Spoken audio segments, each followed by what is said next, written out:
Hello everyone, welcome and welcome back to my channel. So guys, અત્યારે વાગ્યા છે બપોરના 1 અને હું ગાડીમાંથી જ બ્લોગ સ્ટાર્ટ કરી રહી છું. એકચ્યુઅલી આજે હું ઉઠી લેટ અને ઉઠીને નક્કી એવું કર્યું કે ભાઈ જઈએ વર્ધનના હેરકટ કરાવવા. મને બહુ જ ઈચ્છા થઈ ગઈ કેમ કે અનઇવન લાગી રહ્યા છે, એટલે મેં કીધું હેરકટ કરાવીએ ને તો એના થોડા લુકમાં બી મસ્ત ચેન્જ આવે.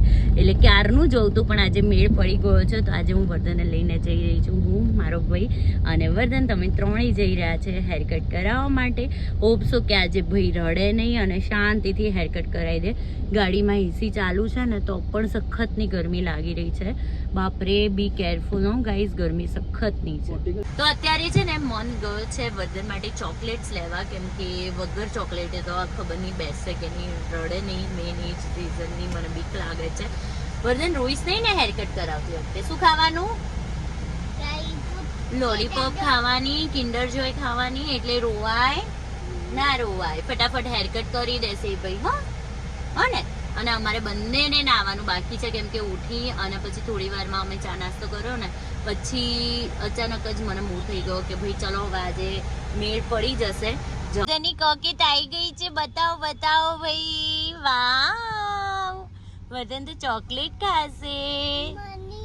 હા, મન લઈને આવ્યો ને. હવે વર્ધનને શું કરવાનું છે? હેરકટ. યસ. રોવાનું? Yes, very good. સલૂનમાં આવતા જ વહીના તેવર બદલાઈ ગયા છે. જો વર્ધન, રોવાનું નથી, રોવાનું નથી.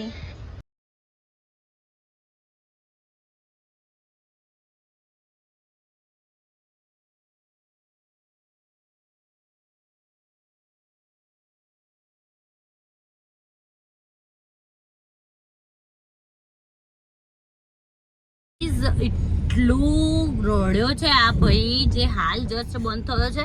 નથી કશું ક્લીન કરવા દીધું કે નથી સરખા હેરકટ કરવા દીધા. અડધા વાળ કપાઈને અમે લોકો ભાગ્યા છે. લિટરલી ખતરનાક રોવા ચડ્યો હતો નહીં કરીને. બાપરે, પરસેવો થઈ ગયો.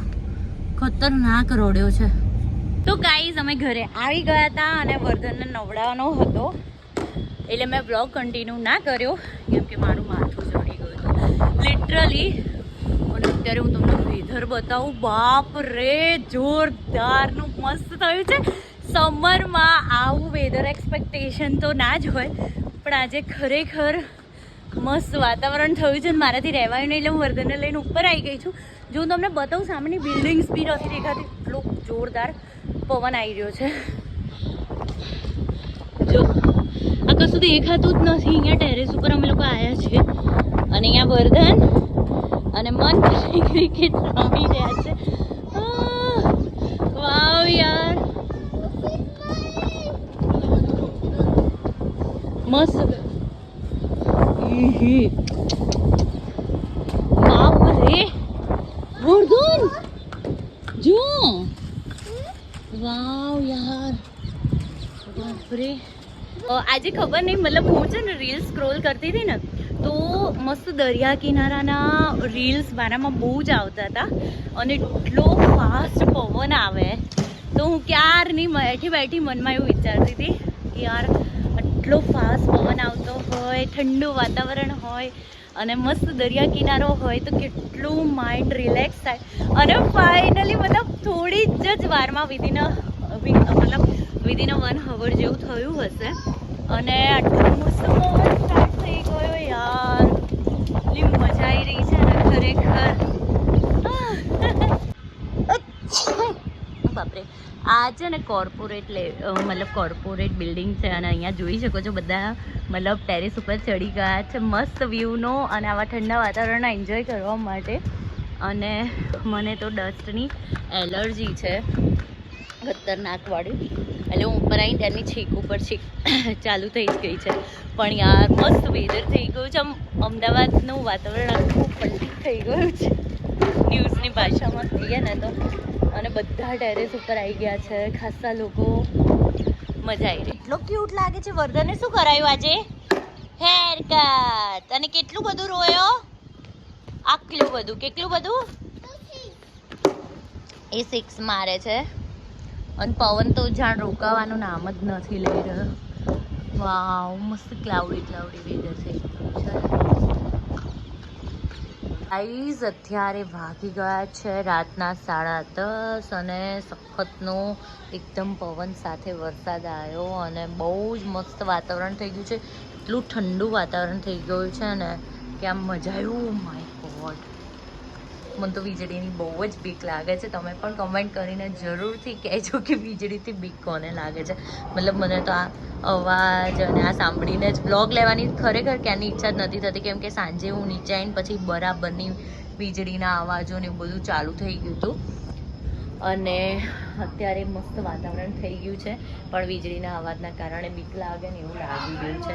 સો ગાઈઝ, એક વસ્તુ તો તમને બતાવવાની ભૂલી જ ગઈ. જો હું તમને બતાવું, ફાઇનલી અમારું વોશિંગ મશીન આજે આવી ગયું છે, તો હું તમને બતાવી દઉં. સો હિયર ઇટ ઇઝ. આ છે, અમે લીધું છે સેમસંગનું બબલવાળું, ઇકો બબલવાળું જે આવે છે ને વોશિંગ મશીન. એ મમ્મીએ 10 kg લીધું છે અને પહેલાં અમારે 7 kg વાળું હતું અને બહુ જ સરસ છે અને અંદરથી પણ બહુ જ સ્પેશિયસ છે અને ખાસું મોટું છે અને બહુ જ સરસ. મતલબ અમને તો એક જ નજરે, મને તો એક નજરે જ ગમી ગયું હતું. તો અમે છે ને બોક્સ તો બપોરે જ નીકાળી દીધું હતું અને અત્યારે બસ આવી રીતના છે, કેમ કે અમને એમ કે સાંજ સુધી ડેમોવાળા આવશે પણ એમને કીધું કે કાલે આવીશું આજે વેધરના કારણે. એટલે આ છે અમારું વોશિંગ મશીન. કમેન્ટ કરીને જરૂર કહેજો કેવું લાગ્યું. અને અત્યારે વર્ધન એટલો મસ્તી કરે છે ને, જો બતાવો. છે ને વર્ધન શું કરાવે છે? વર્ધન નેલ્સ કટ કરાવે છે. નેલ્સ કટ કરાવે છે. આ લેવા વર્ધન આમ જો ને. વર્ધન કઈ થાય છે તને? કઈ થાય છે વર્ધન? કશું નથી થતું. કશું નથી થતું ભાઈ, કશું નથી થતું. ક્યારનો મમ્મી ને એવું કરે જ નહીં. મમ્મી મને એવું કરતો, મને કે નાની કશું નથી થતું, કશું નથી.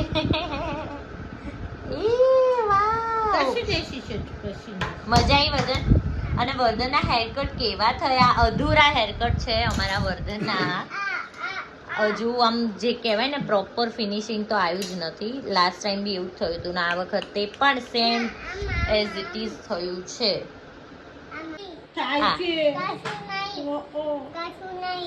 હા, કશું ના થાય નહીં વર્ધન.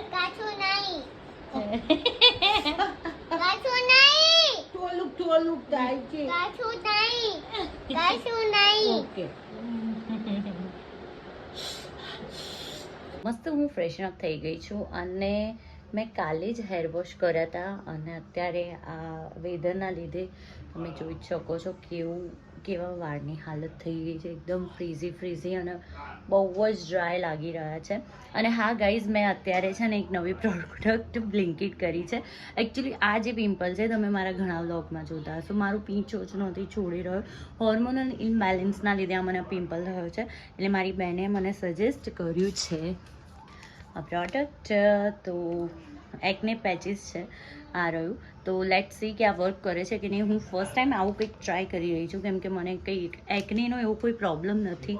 સો અપ્લાય કરીએ અને જોઈએ આ કેવું આવે છે અને કેવું નહીં. કાલ મોર્નિંગમાં વધારે ખબર પડશે.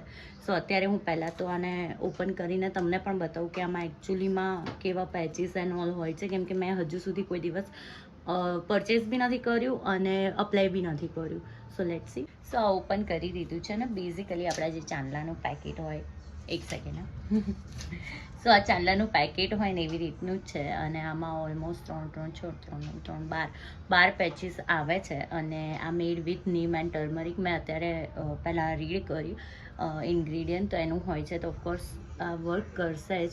તો આને પહેલાં અપ્લાય કરી દઈએ આપણા પિમ્પલ ઉપર અને જોઈએ કાલ મોર્નિંગમાં આનું શું રિઝલ્ટ આવે છે, શું નહીં. અપ્લાય કરી દીધું છે. કાલ મોર્નિંગ સુધી વેઇટ કરીએ અને પછી હું તમને કહીશ કે આ પ્રોડક્ટ વર્થિટ છે કે નહીં, કે તમારે પરચેસ કરવી જોઈએ કે ના કરવી જોઈએ. સો કાલ મોર્નિંગ સુધીનો વેઇટ કરીએ. અને હા, બસ હવે વર્ધન પણ સૂઈ ગયો છે અને હું પણ સૂઈ જાઉં છું. આજે તો આમ સરસ વેધર છે પણ વરસાદ હમણાં જસ્ટ થોડી વાર રહીને પાછો ફાસ્ટ થયો છે. તમારા ત્યાં કેવું વેધર હતું એ મને જરૂરથી કમેન્ટમાં કહેજો. અને હા, આજનો બ્લોગ કેવો લાગ્યો એ પણ જરૂરથી કહેજો. અને ગમ્યો હોય તો like, share and channel subscribe કરવાનું ના ભૂલતા. Thank you so much. Bye bye.